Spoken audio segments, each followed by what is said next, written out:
Building a business or crafting a brand, it's always been part art and part science. And today, with technology playing such a crucial role, the business of marketing itself is undergoing a tectonic shift. I am Aditya Save, co-founder of Agilio Labs, and I have spent the last 2 decades at the intersection of brands and technology.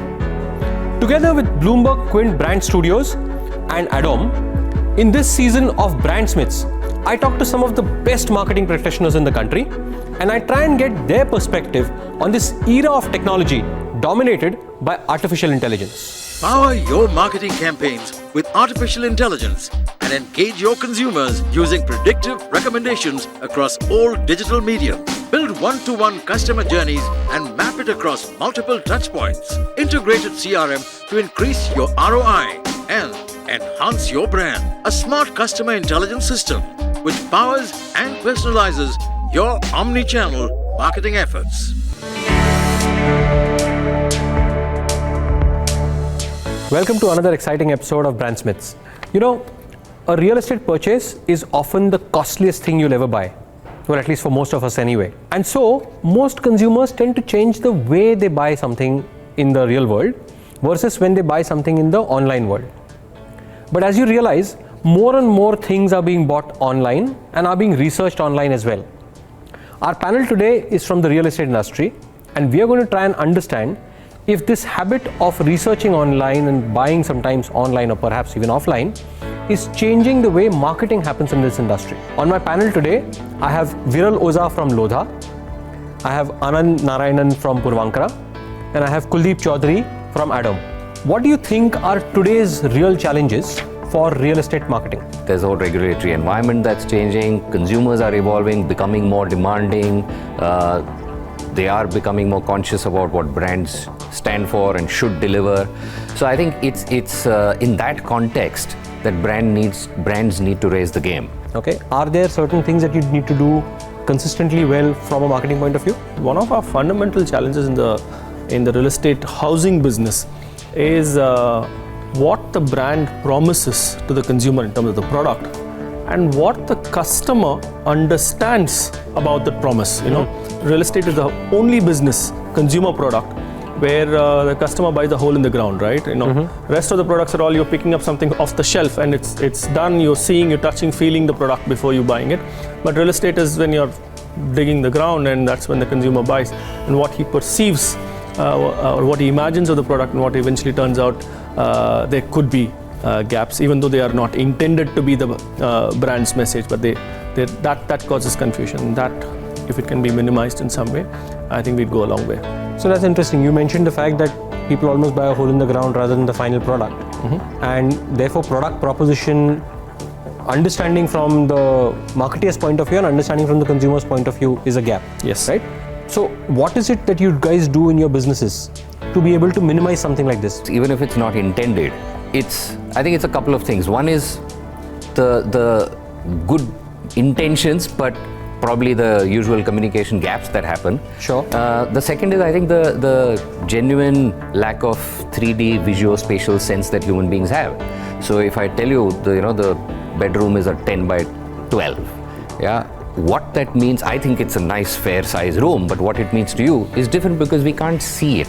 Yeah, right? interesting. Which is why actually an empty room seems smaller than a room with furniture, because the furniture gives context to the space. Technology helps us recreate or create that dream for them well in advance, so that that gap comes down. You know, whether it's AR, VR, or so it's not just new technology. Actually, it's what new technology allows you to do with old technology. So photography is a very old technology, and drones are a new phenomenon.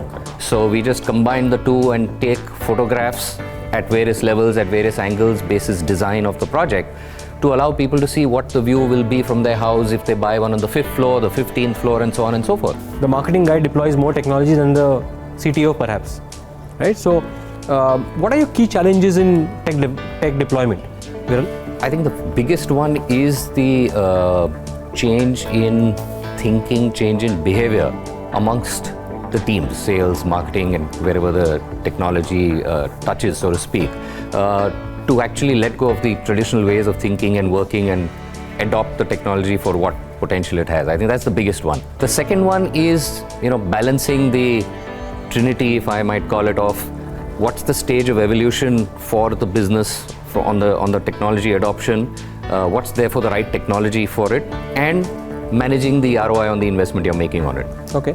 So, Kuldeep, Viral mentioned the openness of the teams to be able to adopt new technology, and the fact that obviously ROI, which is like a universal factor for almost every category, right? So, are there any other challenges that you've seen in your work? Marketing is not anymore creatives or assumptions now. It's more maths. You get so much of information on any channel you say, even TV or newspapers, or especially the digital one. Digital is pure numbers, pure numbers. Every click impression is cost. You can calculate the reverse each and easy way. So when we try to explain, okay, artificial intelligence is there, which can basically see things important in these numbers and take decisions really quickly, which can basically bring more juice out of the same marketing budget, or can take important decisions, safeguard your wastage, or we can basically block some amount of wastage in the same budget. So that adoption is still missing. Okay. Viral, do you guys use any kind of AI or ML in your marketing efforts today? AI-driven chatbots to help conversion, or using it to do an analysis or a read on the emails and calls we receive from customers to see if we can customize responses and see how that works. So build intelligence accordingly. Over a period of time, I think as the capabilities build up and as we learn more about our consumers, I think it has a huge role to play. Both on the machine learning and on the AI space. I mean, most of it at this point of time is used on the campaign management side. Okay. So let's say, for example, a project is being marketed and there are two creators, one of the elevation of the building and one of the swimming pool of the building. You need to dynamically manage the budgets for both. And if you see that people are more likely, or people are clicking and building the potato of an elevation, dynamically taking budgets out of the swimming pool and adding it to the elevation. Those are things that are being used. I think these are almost hygiene part of what AI and ML can deliver. I think there's far more that. How has your role or how has marketing within your company changed with technology? We have two client-facing brands here. I mean, one is Purvantra, which is largely in the luxury end of the space and the non-residential asset classes, and Provident, which is our premium value housing brand. The consumer for both these brands are very different. They both are home purchases, but they're very different in terms of the age and the profile. The Provident consumer is far more younger, and it's a more cost-efficient purchase. So the underlying costs matter a lot, including the marketing costs.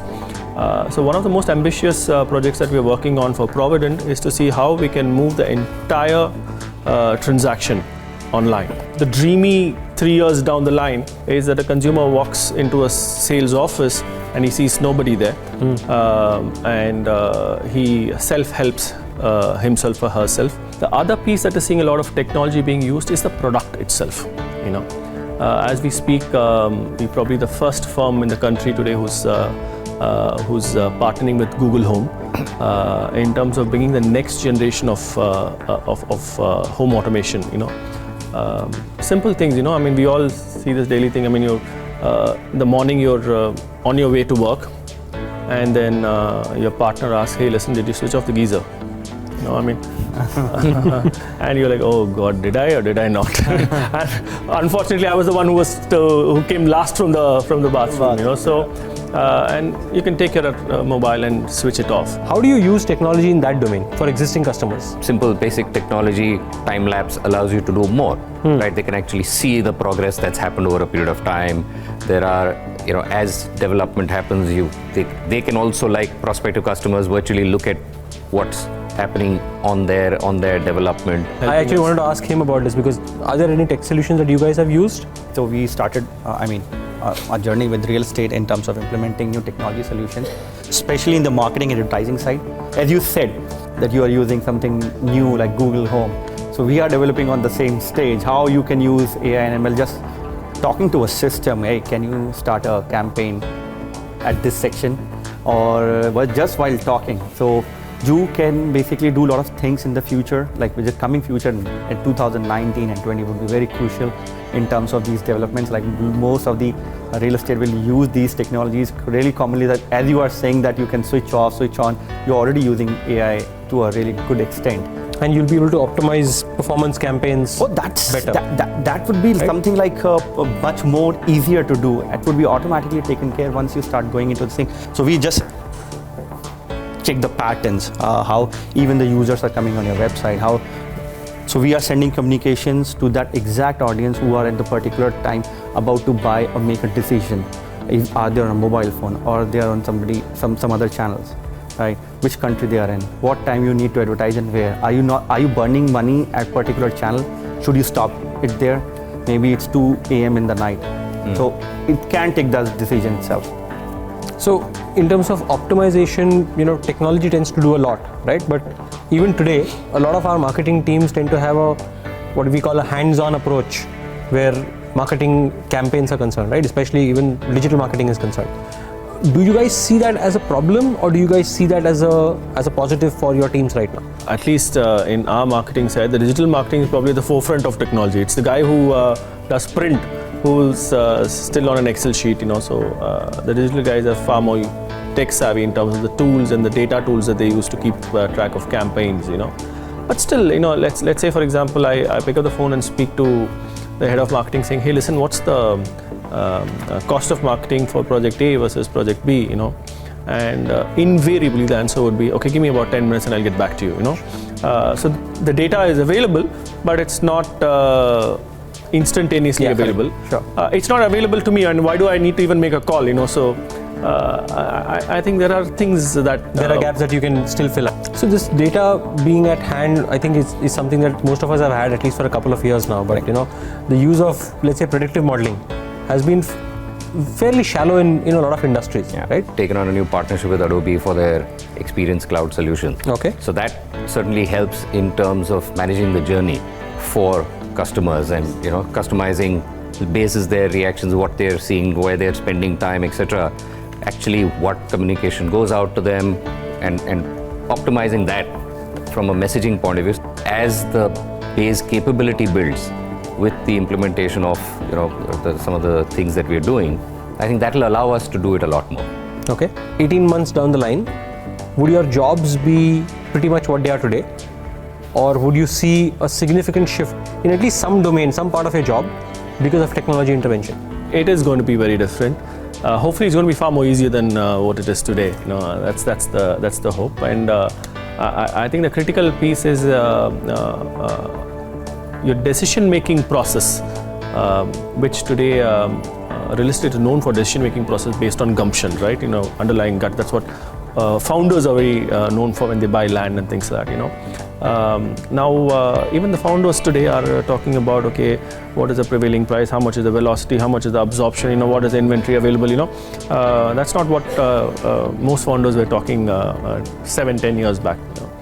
I think purely decision-making process is going to be far more data-led. One is in terms of talent management and upskilling talent, right? How do you ensure that across the board, and not just about marketing, but sales, marketing, customer care, across the board, how do you raise the floor? In terms of comfort with technology and tools that are going to be available. So that's the second one. And I think the third one will be in terms of, because you have the tools, there is no excuse for not managing consistency of consumer experience. Because you understand consumers better, because you know exactly how they're going through their journey. And I think that will take on a much larger piece for a marketer than it is today. Data that helps us take decisions, technology that helps us improve customer experience, and frankly, our own capabilities as a team. Who knew that real estate would be thinking of all these things, from opening the door with Google Home to ensuring that the hole in ground that you actually are trying to buy today will turn up into a beautiful house that you will cherish for the next years to come. This has been quite an exciting conversation. Thank you, gentlemen.